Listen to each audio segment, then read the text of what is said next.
Hello, my name is Inigo Montoya. I wanted to make a circle city. My friend Mark discovered that if you make curved roads, people tend to walk to work and walk to shop more often than if you make a grid-based city. And I don't understand why, but I thought it was pretty cool. So he sent me some screenshots from a city he had where he just made some curved roads, and everyone during rush hour was walking around. So I just wanted to make a whole city that way. The second concept that I wanted to try out in with this city, each city I have, excuse me, always has a guiding concept that I'm testing because that's what makes the game fun. Anyway, this is also my first attempt at making a non-industrial city, a city with no industry, only commercial. And that's kind of tricksy because until you get high density buildings, you won't be able to supply enough jobs from just commercial buildings, unless you have way too many of them. Now, in SimCity 4, because of the way RCI demand was managed, you can't just make tons of additional commercial buildings. Nobody will move in. Like if there's not enough shoppers, then nobody will move in there. But in SimCity 2013 or SimCity 5 or whatever the heck you want to call this, if you zone commercial, people will move in no matter what. Like the shop will open and people will work there. So it's kind of I feel like it's a bug or just an oversight in that they'll fix it in the future, maybe the very distant future. But at some point, you won't be able to just fill the whole map with commercial zoning and have everyone working at shops that have no customers, because that doesn't make any sense. But for now, it totally works. So I was getting a big traffic problem, as you saw, from the neighboring city. This is the neighboring city. This was my first attempt at a circle city, and you saw that there's tons of zoned area where nobody moved in. And what happened was, this is the same city block where I did my electronics city. It's also the same city block where I did my gambling city, and I also did another 600,000 population city just to unlock the town hall so that I can do all the add-ons on the town hall. And so I made a city, I bulldozed it, I made a new city, I bulldozed it, I made a new city. And so this was the fourth city I was building on the same plot with the same everything, and it doesn't work. Don't keep bulldozing your cities and remaking them.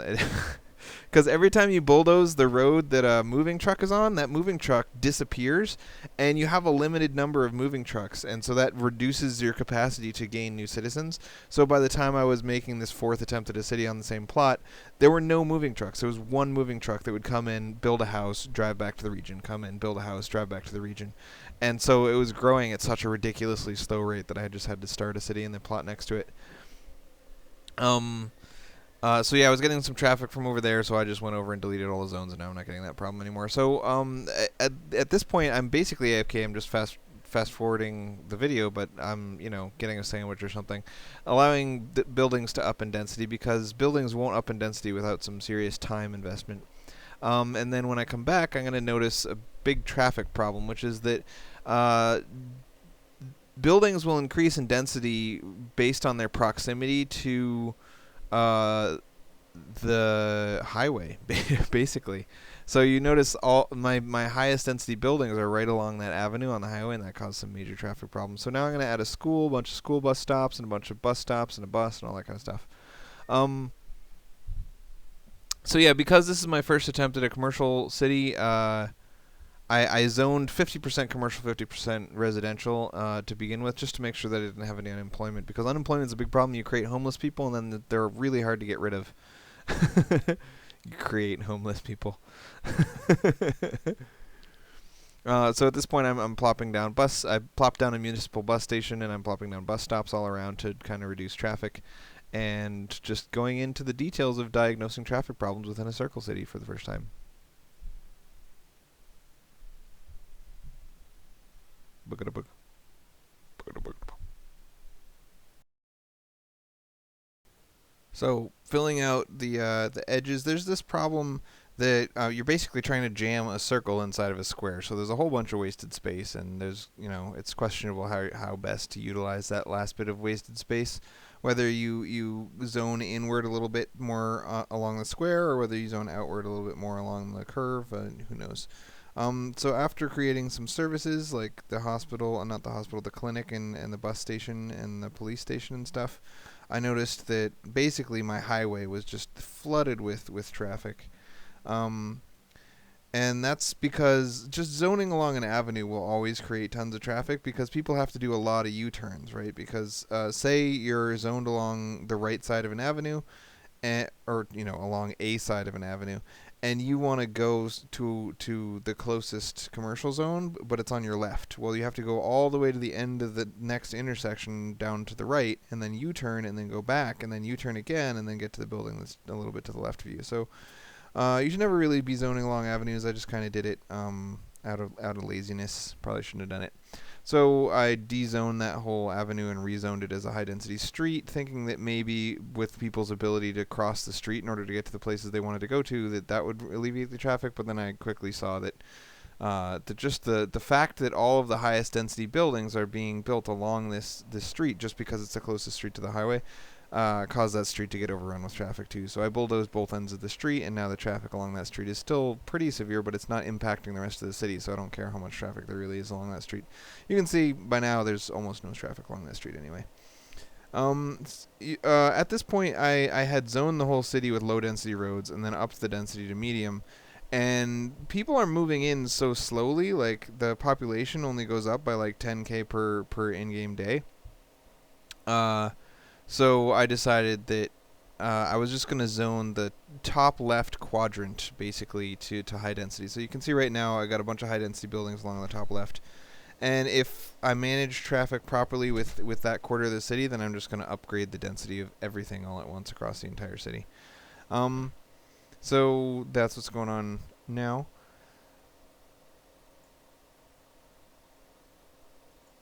There you go. See, all the roads are getting upped in density, and I'm going to add this streetcar along one single straight line.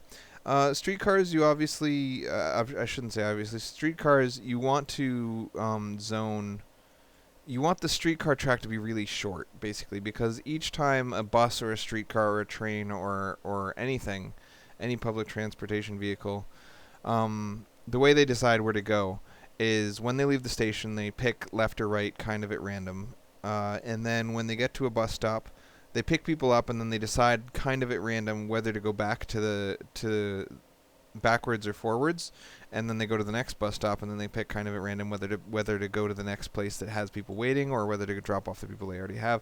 So because of all this picking at randomness that goes on,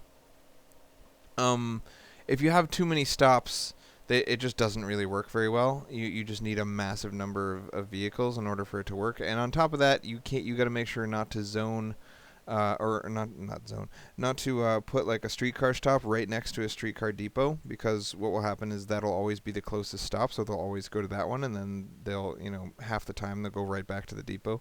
And while they're going to that closest stop, the other streetcars get jammed up behind them and can't get out to start going and doing stuff. So make sure that the closest stop to the depot is pretty far away, and make sure that you don't have very many streetcar stops, and make sure that you don't have too much streetcar track. Not only because it reduces your traffic flow of anyone trying to cross a streetcar street, but also just because it doesn't work very well. I mean, imagine it if you were flipping a coin every time you come to an intersection to decide which way to turn, and you're flipping a coin every time you stop at a streetcar stop to decide whether to go forward or back. That's going to work great if there's 2 stops, if there's 4 stops, if there's 8 stops, but it's not going to work at all if there's 500, right? Because you're just going to get stuck on those first 5 or 10 or 15 stops, and then the rest of the stops are just going to go completely ignored. I like streetcars a lot, but they have their limitations. A single streetcar depot with 3 cars only costs $300 an hour to run, so it's crazy good. Like, you can ferry like 200 people, which means you're reducing the number of cars on the road by like 200 for $300, which is, it's pretty good. Not 200, like 2,000 for like $300. So that's pretty good. But it gets worse the more streetcars you put on the street. So, for example, if you have 2 fully maxed out streetcar depots along the same track, that is 30 streetcars, and it costs you $4,000 an hour, and you will average probably like 20 or 30,000 rides per day. So it's just not nearly as good as far as money versus rides per day. And why does money matter if we can get unlimited money like crazy easily in this game? The answer is just that I feel like running at a deficit is kind of like cheating. So I always want to have a positive budget. And it's hard to have a positive budget and have tons of streetcars in a city that isn't financially benefiting from streetcars. Because usually mass transit is paid for by the reduction in traffic causes some of your buildings to become more effective. Like, for example, in a gambling city, your income is determined basically exactly in a 1-to-1 ratio by your traffic. So you add streetcars, that costs you money per hour, but it gains you money per hour at your casinos. Whereas in a city like this, where I'm making all my money from a combination of taxes and recycling and gambling, it's not as beneficial to have millions and zillions of streetcars. Anyway, I've decided, like, I brought up the basically I zoned the whole city, and things started to get to max density, and I was looking around, and I was like, look, with this layout, I'm gonna get probably 400,000 people. And that's just not enough, man. Because my goal coming into this was to make a 600,000 person city with a $600,000 a minute income, just for the the symmetry of it. So my traffic was with streetcars and buses both running. Like, you can see the streetcar depot and the double-decker bus terminal. My traffic was pretty crazy good already. So I decided to get a higher population density by reducing the number of streets. So I cut the number of streets in half. I deleted half of the streets, and I'm gonna rezone the whole city back to back, so that each of my houses are like back to back with another house. So there's only one street every two layers. And then another thing I did was, you just saw me stare at the traffic overlay for a little while and watch the cars go in and out for a long time. And you notice that all of the cars that were going in and out were blue, which means that they're going somewhere to shop. They're going to buy goods. And that means that everybody in my whole city is walking to work, which is awesome, totally awesome, because there's usually commuter traffic is like the biggest deal. But with this specific layout, where everybody lives close to a commercial zone that they can work at, nobody has to drive to work. Everybody walks to work, and that's really good. That reduces your traffic by an amazing amount. I also kind of feel like it is a little bit cheating, but the purpose of this experiment was to show that you can do this. I probably won't ever do it again, because it's pretty easy if there's no traffic. But anyway, going through the experiment and getting to the end, basically, when you eliminate commuter traffic, the only traffic left is shoppers, and everybody in the whole city lives really close to a place where they can shop. So why are they driving around to shop? So at first I had zoned one side of the street commercial and the other side of the street residential, figuring that everyone would just walk across the street when they wanted a donut.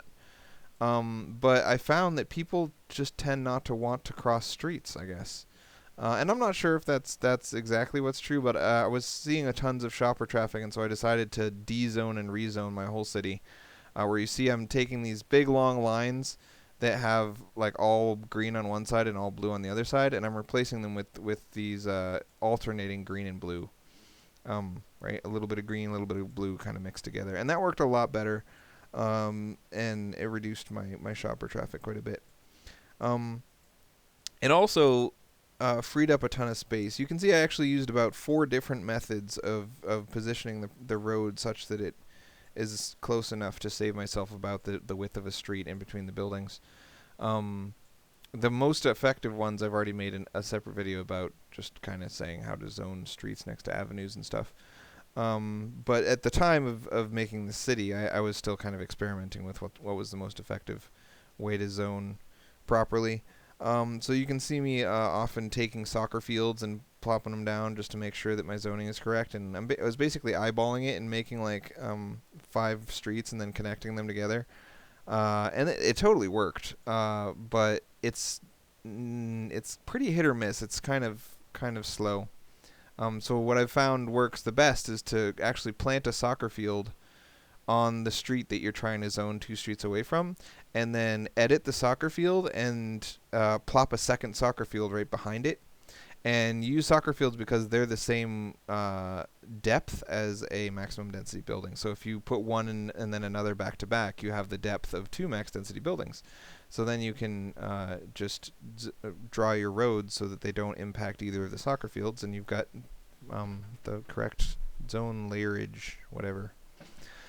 So now I noticed that my streetcars were in the middle.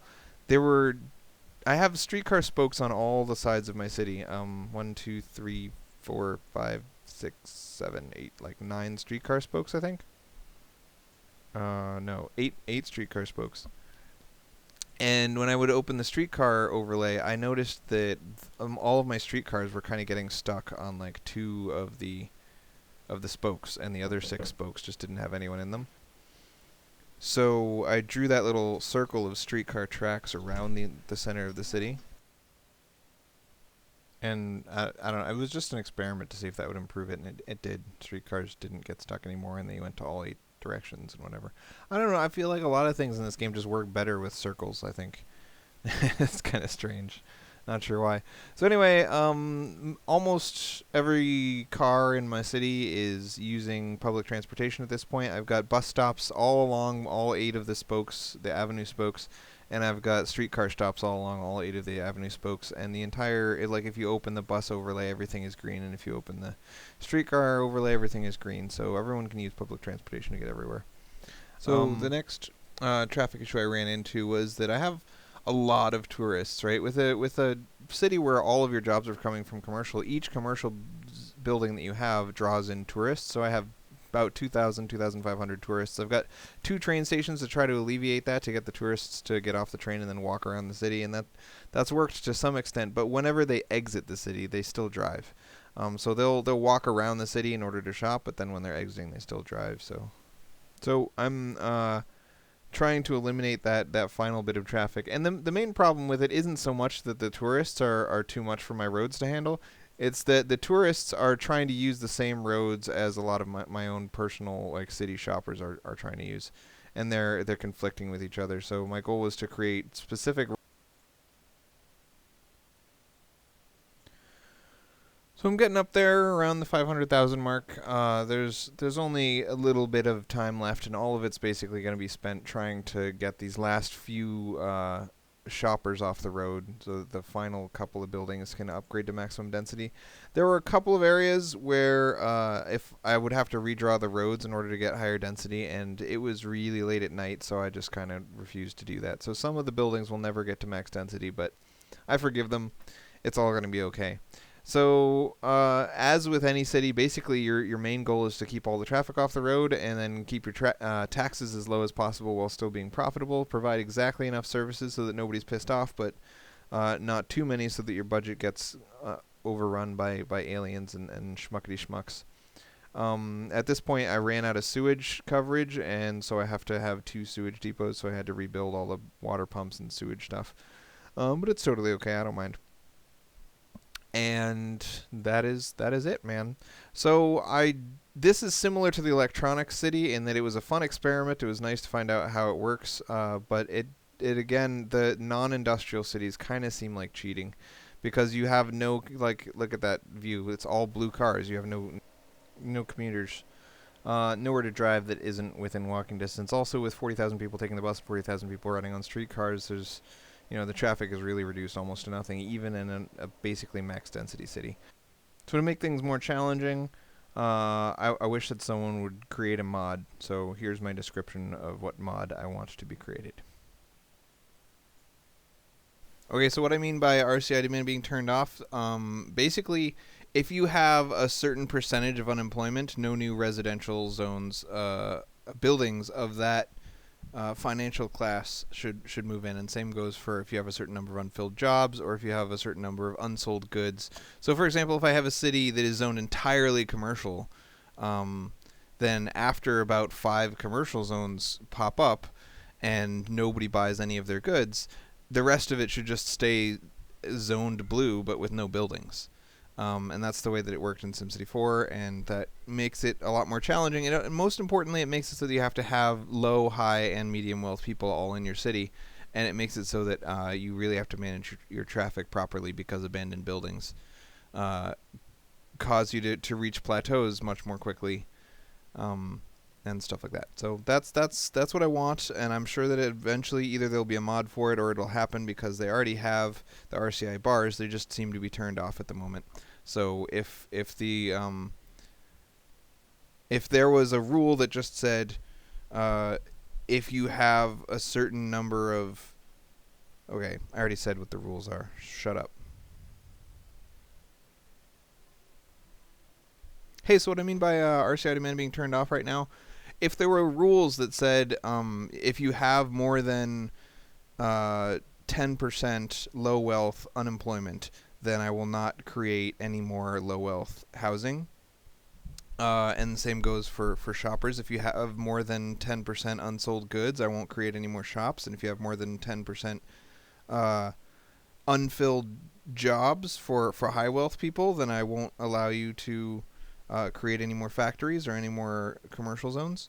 Then it would create these plateau challenges that would require you to zone all three wealth classes within every city you made, or at least get high wealth people to commute in from other cities and stuff like that.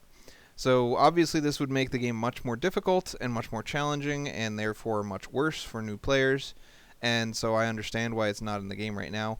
But just because it was in the game for prior SimCity games, I kind of expected it to be, and I hope that in the future they release like downloadable content, or if somebody creates a mod or something that just creates those rules that makes the game, require a balance of industry, commerce, residential, and all three wealth classes, then I think that'd be really fun.